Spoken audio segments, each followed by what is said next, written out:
एक बार की बात है, एक जंगल में एक कालू नाम का कौवा लकड़ी काटने का काम किया करता था, जिससे उसका घर का खर्चा चलता था। और दूसरी तरफ एक टोनी नाम की चिड़िया भी उसी जंगल में रहा करती थी, जो कि मन की बहुत अच्छी थी। बहुत दिन हो गए हैं, मुझे घर का सारा राशन पानी खत्म हो गया है। ऐसा करती हूँ, बाजार से जाकर राशन पानी ले आती हूँ, वरना तो बाद में बहुत परेशानी होगी। इतना कहकर टोनी चिड़िया राशन लेने चली जाती है, लेकिन उसको रास्ते में ही एक तितली दिखाई देती है, जो कि जाल में फंसी हुई थी। टोनी चिड़िया उसके बाद उस तितली के पास आकर कहती है, अरे ये क्या, इस बेचारी तितली को यहाँ किसने कैद किया है? मुझे इस तितली को खोल देना चाहिए, नहीं तो ये बेचारी तितली यहाँ मर ही जाएगी। उसके बाद टोनी चिड़िया उस जाल को हटा देती है। चलो अब घर चलती हो, राशन पानी कल ले आऊंगी, क्योंकि अब तो बहुत देर हो चुकी है, राशन वाला भी अपने घर चला गया होगा। ऐसा करती कि अभी घर चलती हूँ और कल सुबह आकर राशन पानी ले जाऊंगी। पता नहीं इस तितली को किसने कैद किया था। चलो जिसने भी किया, लेकिन मैंने तो आज अच्छा काम किया है, मैंने इस तितली को आजाद कर दिया है। अब मैं घर चलती हूँ, देर नहीं करती। उसके बाद टोनी चिड़िया अपने घर आ जाती है और उसके अगले ही दिन वो दोबारा राशन लेने चले जाती है। लेकिन इसके जाने के बाद बहुत तेज बारिश होती है, जिस बारिश के कारण टोनी चिड़िया का घर बारिश की वजह से नीचे गिर जाता है और उसका बहुत नुकसान हो जाता है। थोड़ी देर बाद जब टोनी चिड़िया अपने घर वापस आती है, तो वो हैरान हो जाती है। हे भगवान, ये क्या हो गया मेरे साथ? मेरे पास तो दूसरा घर भी नहीं है और मेरा घर तो नीचे गिर गया है। अब मैं कहाँ जाऊंगी? दूसरे पक्षियों के पास तो दूसरे घर रहते हैं और मेरे पास तो कोई दूसरा घर भी नहीं है। अब मैं कहाँ जाऊंगी? मेरे तो कुछ समझ नहीं आ रहा। ऐसा करती हूँ, कालू जी के पास जाती हूँ, 2-4 दिन उनके घर में रह लूंगी, फिर मैं अपना नया घर बना लूंगी। उसके बाद टोनी चिड़िया कालू कौवा के घर आ जाती है।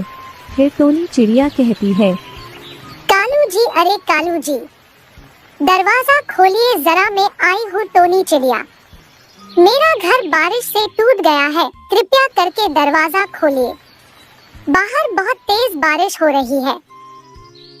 अरे हाँ टोनी चिड़िया, अभी रुको, मैं दरवाजा खोल रहा हूँ। लगता है कि यह बारिश की वजह से जाम हो गया है, इस वजह से दरवाजा नहीं खुल रहा। पता नहीं कहां से आ जाते हैं और मेरे ही घर जगह मिली है क्या इन पक्षियों को? किसी और के घर जाकर क्यों नहीं रहती ये? तभी टोनी चिड़िया बोलती है, कालू जी, किसी भारी चीज से मारिए दरवाजे को, इससे दरवाजा बहुत जल्दी खुल जाएगा। फिर कालू कौवा कहता है, देखो टोनी चिड़िया, मेरा दरवाजा नहीं खुल रहा और नहीं मैं इसको खोलना चाहता हूँ।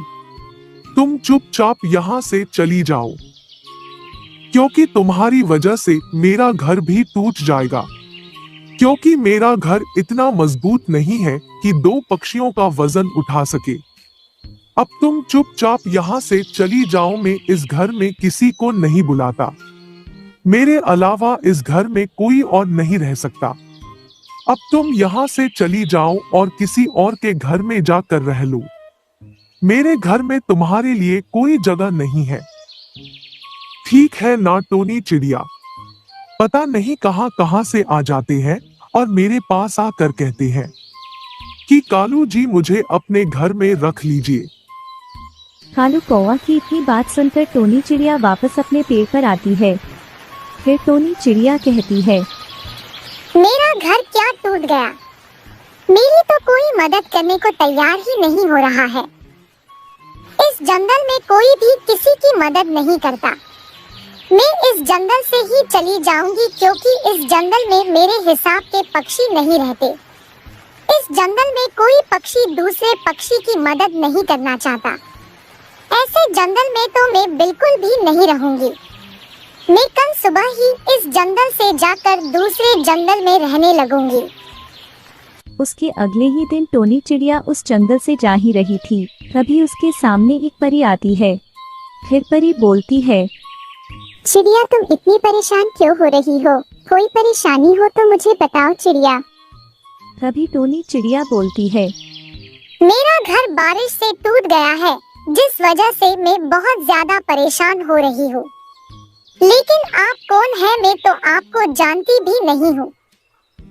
फिर परी बोलती है, 2 दिन पहले तुमने एक तितली की जान बचाई थी चिड़िया, और मैं वही तितली हूँ। मैं तुम्हें उस टाइम तो कुछ नहीं दे पाई, लेकिन मैं तुम्हारे लिए आज बहुत कुछ लेकर आई हूँ। मेरे पास तुम्हें देने के लिए कुछ जादुई मटर के बीज है, जिनसे तुम्हारी सारी परेशानी दूर हो जाएगी। जो मटर के बीज मैं तुम्हें देने वाली हूँ, उन्हें तुम सुबह जाकर अपने खेत में बिखेर देना।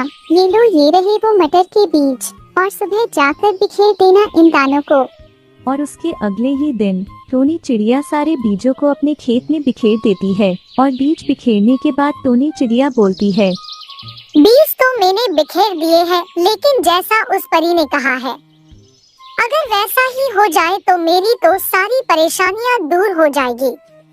अब चलती हूँ, कुछ दिनों बाद आकर देखूंगी कि इन जादुई बीजों पर फूल आता है या नहीं आता है। उसके बाद टोनी चिड़िया अपने घर वापस आ जाती है। और कुछ दिनों बाद टोनी चिड़िया वापस अपने खेत पर जाकर देखती है, अरे ये क्या, इन बीजों पर तो सही में पौधे आ गए हैं। इसका मतलब उस परी ने सही कहा था। अब मेरी सारी परेशानियां दूर हो जाएगी। अब मैं इन मटर को बेचकर मैं अपना अच्छा सा घर बनाऊंगी और सभी बेसहारा पक्षियों की भी मदद करूंगी। अब तो मेरी सारी परेशानियां दूर हो जाएगी। बस 2-4 दिन में इन पौधों में फल भी आ जाएंगे। फिर मैं उन सभी मटर को निकालकर बाजार में बेच आऊंगी। अब चलती हूँ और 2-4 दिन बाद आकर देखूंगी, और मुझे पानी का भी पूरा ध्यान रखना होगा। मुझे इसमें समय पर पानी भी देना होगा, नहीं तो ये पौधे यहीं पर मर जाएंगे। उसके बाद टोनी चिड़िया वापस अपने घर आ जाती है, लेकिन उसी रात को बहुत तेज बारिश हो जाती है, जिसकी वजह से पूरे खेत को अच्छा पानी भी मिल जाता है। ये तो बहुत अच्छा हुआ कि बारिश भी आ गई। मैं तो सोच ही रही थी कि मैं पौधों में पानी डाल दूं, लेकिन ये तो भगवान की कृपा से ही बारिश हो गई। भगवान आपका बहुत बहुत धन्यवाद। अब मेरे पौधों को पानी भी मिल जाएगा। उसके 4 दिन बाद टोनी चिड़िया वापस अपने खेत पर जाकर देखती है, अरे वाह, ये तो बहुत अच्छी अच्छी मटर आई है मेरे पौधों पर। अब तो कमाल ही हो गया। अब तो मैं जल्दी से इन्हें एक टोकनी में भर लेती हूँ और फिर बाजार में बेच कर आऊंगी। वैसे भी आज के मौसम में मटर की बहुत ज्यादा मांग है, और आज तो मेरी मटर बहुत अच्छी बिकेगी और बहुत महंगी भी हो रही है। अब मेरी सारी परेशानियां दूर हो जाएगी। अब मेरे पास भी एक अच्छा घर होगा और मैं अब अच्छा खाऊंगी, अच्छा पीऊंगी। अब जल्दी से इन्हें भरकर बाजार की तरफ चलती हूँ। आज तो मुझे एक काम भी है, आज नहीं जाती, कल सुबह जाऊंगी मटर बेचने।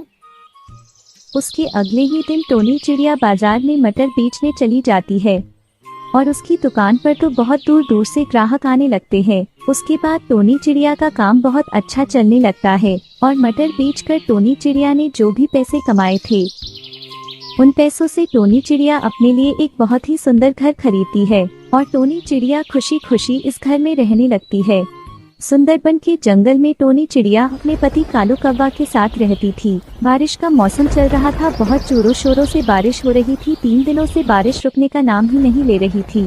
तभी टोनी अपने पति से कहती है, सुनो जी, मैं कह रही थी कि क्यों ना इस बार हम लोग को खेती में अंगूर की खेती करनी चाहिए। अगर अच्छी फसल हुई तो उन पैसों से हम लोग एक अच्छी सी घर बनवा लेंगे और अच्छा खाएंगे और अच्छे से रहेंगे।